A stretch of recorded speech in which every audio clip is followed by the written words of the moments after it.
كريستال. السلام عليكم. السلام عليكم. تعالوا بقى نعمل السمنة البلدي من القشطة بتاعت وش اللبن، وهنعمل كمان حاجة حلوة بالرايب اللي هيطلع من السمنة. هنبدأ بسم الله الرحمن الرحيم. انا كنت بحوش وش اللبن في الفريزر في علبة، واول ما العلبة تتملى هطلعها واسيبها تفك شوية، بعد كده احطها في الكبة واحط عليهم مية ساقعة.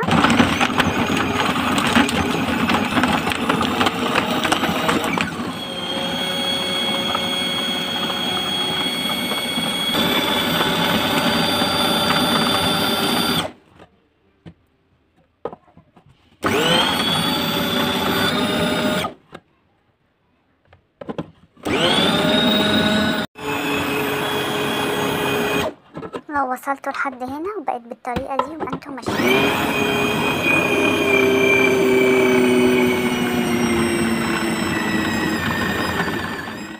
واخر حاجة هتلاقوها لمت كده لوحدها السمنة، والرايب بقى لوحده.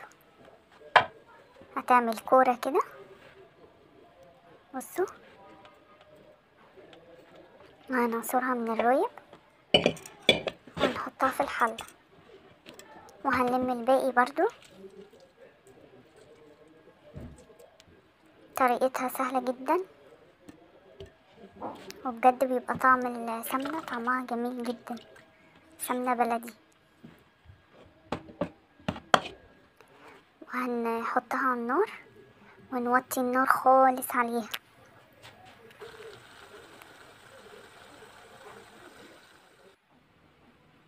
لحد ما تبقى بالشكل ده. انا كان عندي البرطمان ده بعمل على طول فيه السمنة، فهحطهم عليه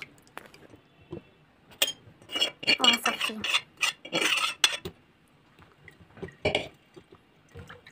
بجد تحفة، لو جربتوها مرة على طول هتعملوها بالطريقة دي. والشتا كمان بيبقى القشطة بتاعة اللبن بتبقى كتيرة، تحفة جدا السمنة. هناخد الرايب دلوقتي، هنحضر كوباية رز وهنغسله،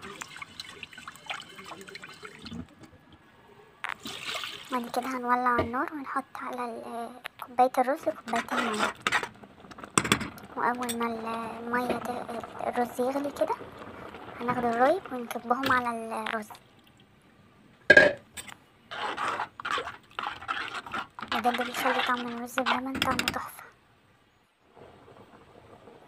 وأول ما يغلي كده هنسيبوه يتنقع، نطفي النار عليه ونسيبوه منقوع لحد ما يبرد خالص، وبعد كده هنولع عليه تاني.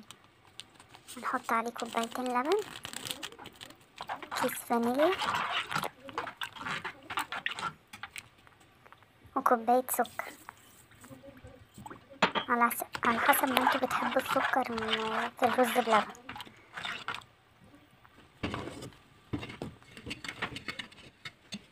بجد طريقته سهلة جدا وبسيطة.